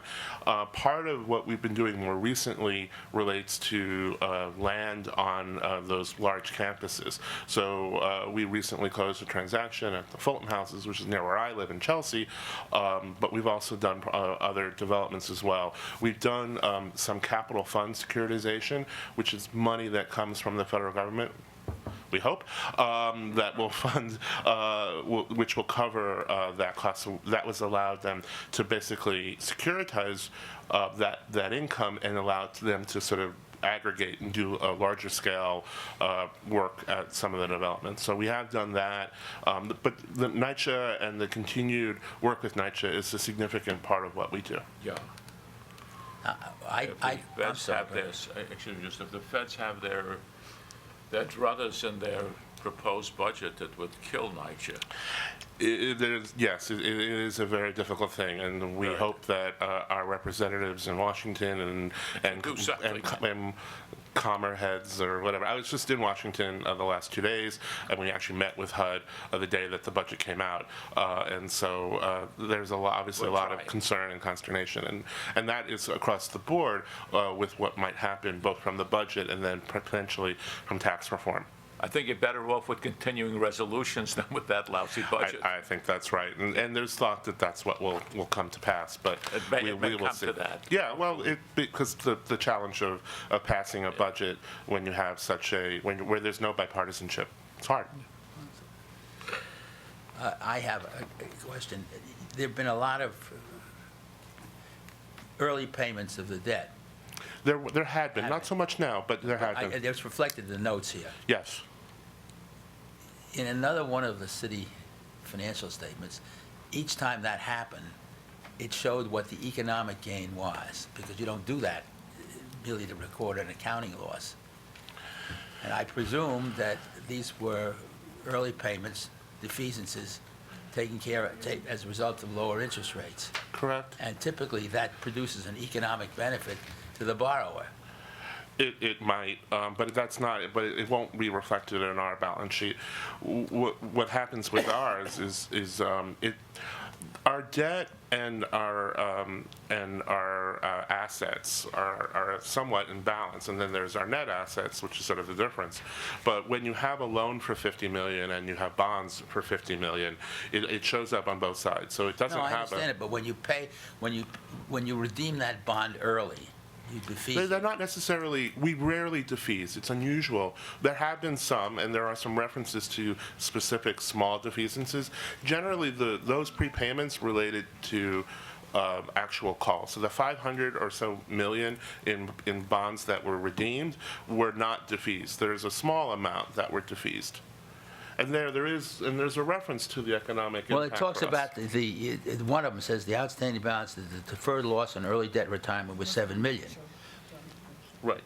Now, wasn't there an economic gain on that early retirement?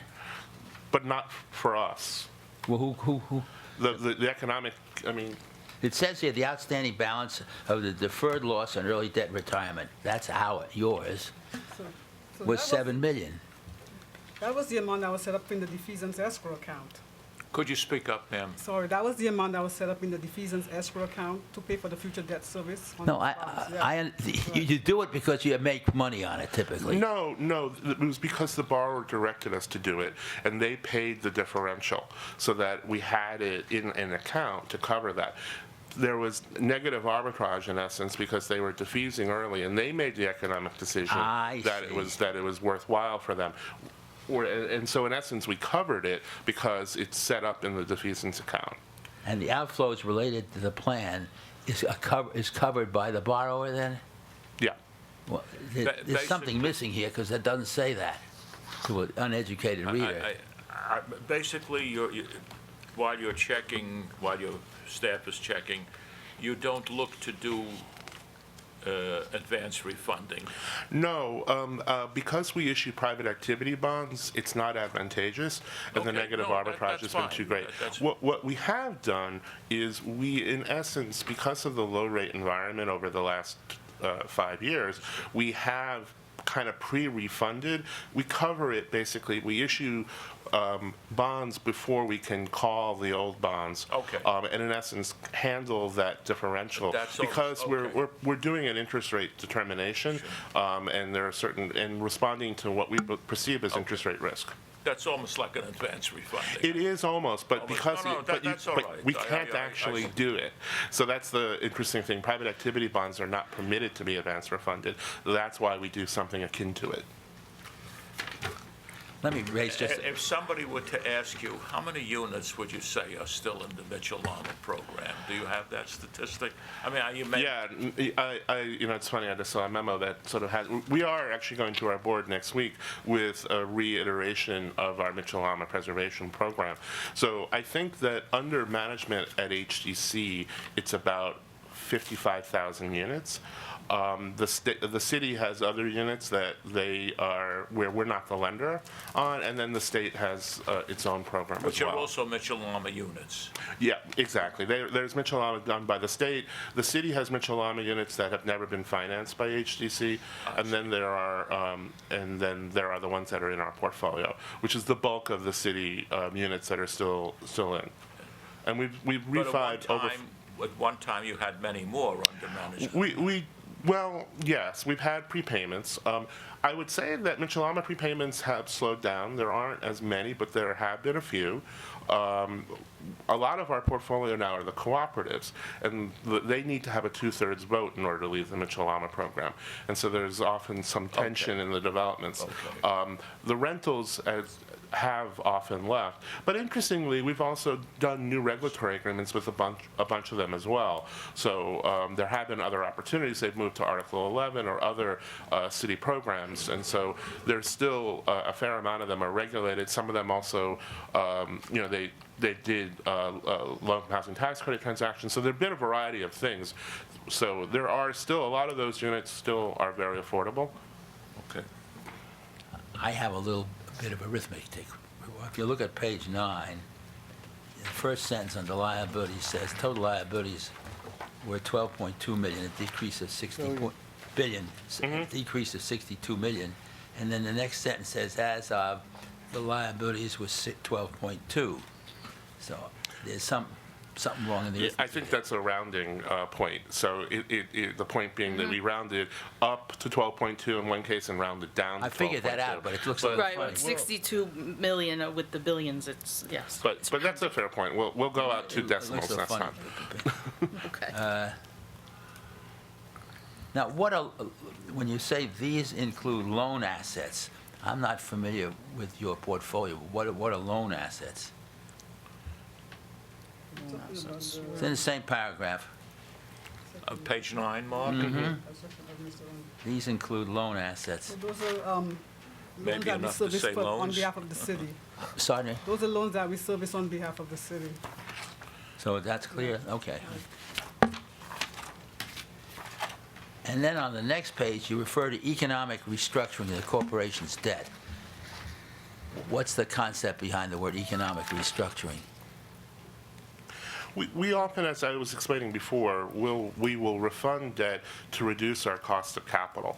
Well, I understand. And it's a little bit different than when the city does it itself, for instance, because we have borrowers, and so they're still paying the same amount of debt service, but our debt service has changed. And so and we sometimes will monetize that as ways to sort of raise more capital to do more lending. So it's a combination of that. Okay. And then there's another one in the next paragraph. I'm sorry, just a quick follow-up, but that does not change the underlying conduit responsibility when you No, when you because refinance? what's happened is, so we have a mortgage that's made to borrower X, and whether it's credit enhanced or whatever, the mortgage itself stays the same. What we've done is, say we borrowed, say the loan is at 6%, we borrowed at 5% initially, and now it's 4%, then what we've been able to do is make more spread. That spread, we sometimes will monetize it up front for a period of time, basically on an assumption of when the borrower is likely to repay. In other instances, we don't. We just get that additional revenue, and then that revenue goes back into HDC that goes back out as loans. No, I'm just, my understanding is that you issue conduit debt. No. You do not. We This is do your own issue debt. some conduit But debt. that's not what you're restructuring. No, when we restructure debt, Thank you. it's the non-conduit debt. Okay, well then there's another concept here that, again, I'm not familiar with. In the next paragraph is a higher interest rate on variable rate demand obligation bonds. What kind of bond What's is a that? VRDO? So VRDOs are in essence a put bond. So it's a floating rate, and the owner of the bond can say, I don't want it, and they can put it back. And then there's an investment bank that then remarkets the Oh, wow, bond. the remarketing, okay, I understand that. Different words.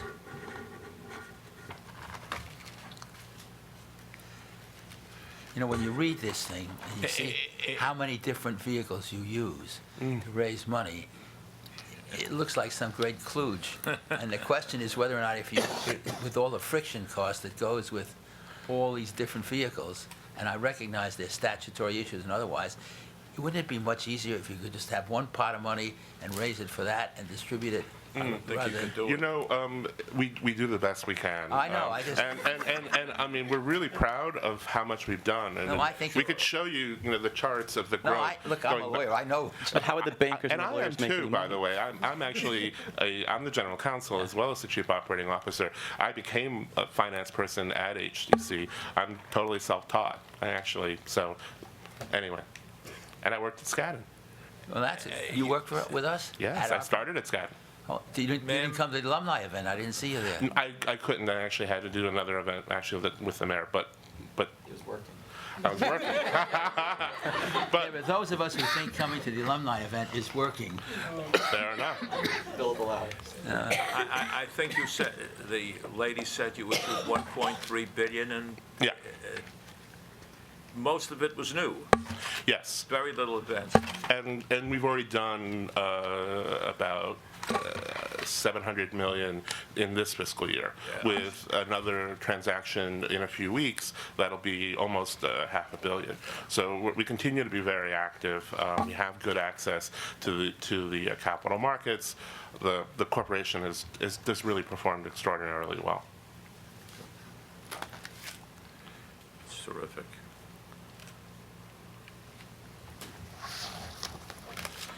It's less complicated than OPEB, and our OPEB is tiny.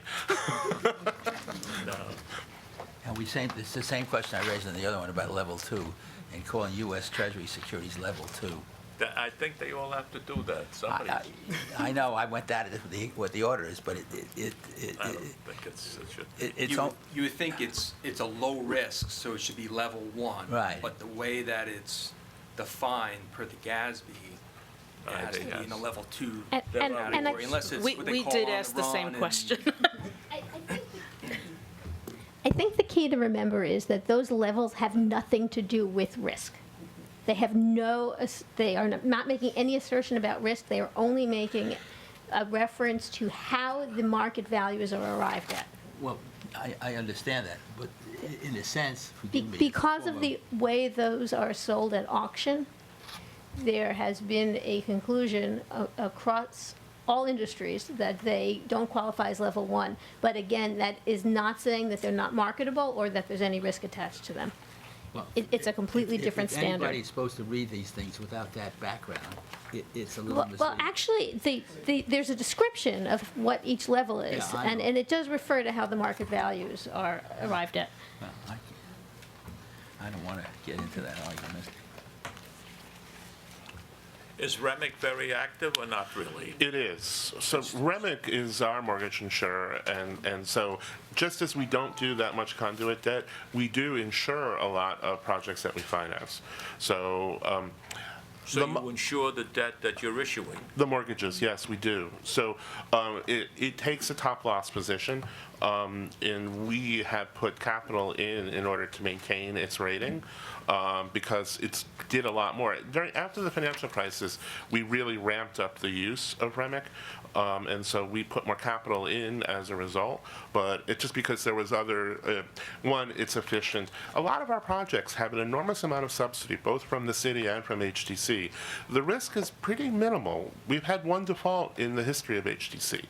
And so, but having that extra basically pot of money allows us to have the strength of the resolution and the way the rating agencies perceive it. So even though it's a relatively small risk, it is important to have that separate pool of insurance proceeds. One modest suggestion, you refer to the fact that the new GASB had no impact on the corporation. I have seen other disclosures say no impact on the financial statements of the corporation. Okay. And I We can do think that. you may want to look at that. And then there's someplace in here, I guess on page 29, you have no significant impact on the corporation. Was that an intentional distinction between no impact and no significant, or is it just a decision to use a different word? Just a decision. I think you ought to be consistent. Exactly, we will. So if I Thank like you. guy who reads it. I'll ask you a simple question. On the 55,000 units that you have in the Mitchell-Lama program, you're not the landlord, you give it over to an agent to manage? Yeah, HTC doesn't own any property. We're a lender, so we're just like a bank. Okay. And so if we were to ever own, it would be in the context of foreclosure. We have a separate entity, our REO, that we would use in that instance. see. But we're not NYCHA, we're not in the business of owning, operating property. We're a bank. Now, if We're you- your So bank. it's up to the management of these developments who they want to take, I see. You're not in the business of that. Right. We do review management. It's an important part. Our largest course. department is asset management. So we send out engineers to all of the properties that we finance every year. We do inspections. We do financial reviews. Part of the good results are not accidental. We're very targeted and specific about our requirements, our compliance requirements, and our reviews. And so the point is the city invests an enormous amount of resources into affordable housing. It would be a shame if they weren't producing good quality housing and that people were having real opportunities. So we take that responsibility incredibly seriously. Very good. Okay, would you mind moving over to page 31? This gets me, you talk in the first paragraph, custodial credit risk, that the securities are uninsured. What kind of securities do you have that could be insured? I can understand whether deposits would be insured, but what securities are you talking about there? What page, Mark? I'm on page 31. Exposed to some risks. I'm not certain. I mean, I guess FDIC is The insured, but that's not FDIC, I think securities. that's really the only thing we do refer to is the FDIC. The rest of our investments have collateral behind them, whether it's Well, from the home you loan ha- bank or securities. Well, you get to But by the uninsured, we mean if it's not FDIC insurance, that's all there is. There is no Okay. other insurance. Then look at the next, couple of paragraphs down. At the very end of the third line, there's $12 million was uninsured by the FDIC and uncollateralized. So why aren't you collateralized? Well, that's cash. That's, Well, don't you get collateral from the bank? So are you taking a deposit no, risk? that's literally in a bank account that isn't covered by the FDIC insurance. No, I That's the appreciate bank that, but balance most cash. of the things I see with deposits of that size, ask the bank to post collateral. Well, out of our $3.5 billion portfolio, most of that is collateralized. So the $12 million in cash is really at the end of the fiscal year that's sitting in the bank that, Well, I'm just suggesting, as an operating issue, this is somebody who used to be in business, that you want to have cash like that collateralized, otherwise there's no reason, the bank will do it for you. Right. Well, actually, if you do require that, then once again, this is a snapshot on a date certain where we are. Generally, we don't maintain significant balances. we don't. And it just gets tricky when you get to Okay. annual year end. Now let me ask you another set of questions. I looked down at the table, 5% of the investments. The Federal Home, that one I know. But what is the Signature Bank and New York Community Bank are not large institutions, and yet you have almost 20% in one bank and almost 10% in another. Thanks, Bud. just as a side note, in just reviewing this the other night, New York Community Bank should have an asterisk next to it as well, okay? Yeah. They also have collateral with the home loan bank. So those are both money markets, and they're all Okay. collateralized by the home loan bank. All right, We- to that question. Misplaced the asterisk. While he's looking, you do all the financing for NYCHA? Or do they do some themselves? They don't do it themselves. They don't do it. They did have a recent transaction done by the state HFA. The state HFA financed, it's called RAD, the Rental Assistance Demonstration. It's a new program from the federal government. So the first RAD project for NYCHA was done by the State Housing Finance Agency, and that closed at the end of December. But generally, we do the financings for do their NYCHA financing. and work very closely with them. NYCHA itself doesn't issue bonds. They do have some authority in their statute, but I think the determination has been that it would be best that they not, because they're not in the capital markets on a regular basis like we are, or in the case of HFA, which is also an active issuer. Thank you. If you don't mind, would you go to page 36 with me after the table? This way. This is the same issue that I raised before, and tell me it's the same. You have an unamortized deferred loss on early retirement of debt, and it's the same thing where you get the money back from somebody? Otherwise, why would you have done it? So this was the 2013 series that was, I'm sorry, I can't hear you. we did a secret refunding of the 2013 for some NYCHA, the previous debt we had for NYCHA. So yes, they did cover it. It was the costs of that were covered when the refinancing was done. Okay. So it was done simultaneously with a new issue for NYCHA, and they used it as an opportunity to lock in lower rates, and they covered the diffusing costs. Okay. So in effect, it's a cost-free transaction to you. Correct. That doesn't come across here. Okay, we'll clarify. I don't want to, I'm just pointing it out. I must say, I breathed a sigh of relief when I got to all these tables. I didn't have to read it as carefully as the rest.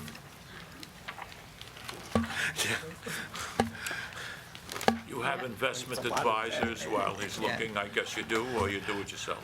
We do it ourselves. You don't use any advisors? No, we don't. We don't actually have an IRMA or, we do have advisors for three purposes. Our cash flows for the rating agencies are run by one company. We have a pricing advisor so that when we are doing not negotiated sales, we have a pricing advisor who gives comfort to us and to the controller who signs off on our financings. And then thirdly, we have a swap derivatives advisor. We've done a few swaps and interest rate caps, and we have an advisor for that. But investments we do on our own. Our investments are rather limited. We don't do the kind of complicated pension type investments and the like. We really are doing shorter term, buying treasuries, et cetera. Forgive me, it's my lawyer and me. You'll have to be.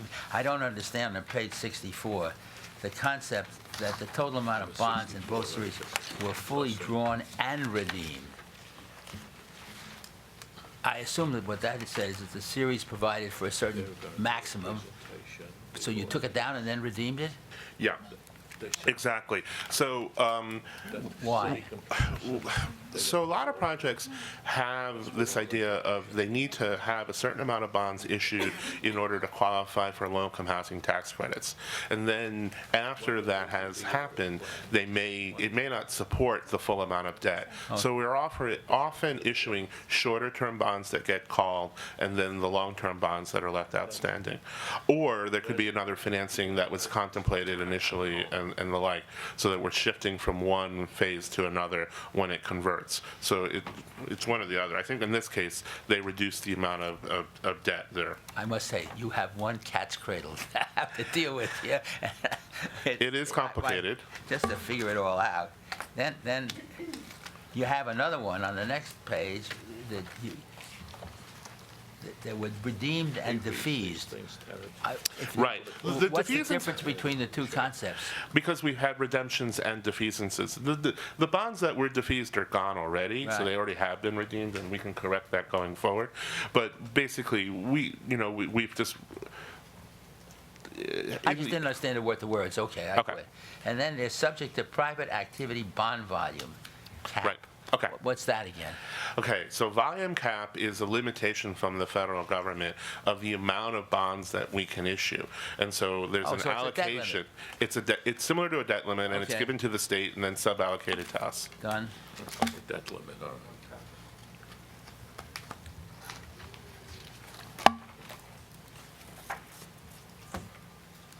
Okay. God, it was fun reading this. I think they did a good job here.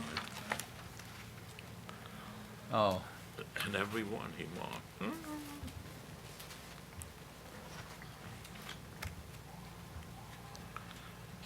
ah.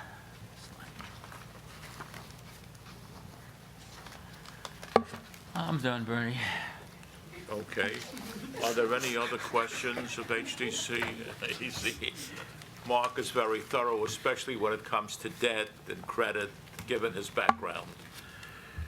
So I thank you again and continue your good work. Thank you very much. And thank you for coming. Sure You thing. better show up next year. At the event. No. All right. He has a class at Columbia. Anyway, You're a Columbia Law School Thank you graduate again. as well? I am a Columbia Law School Me graduate and the college, but Me too. I teach in the planning program.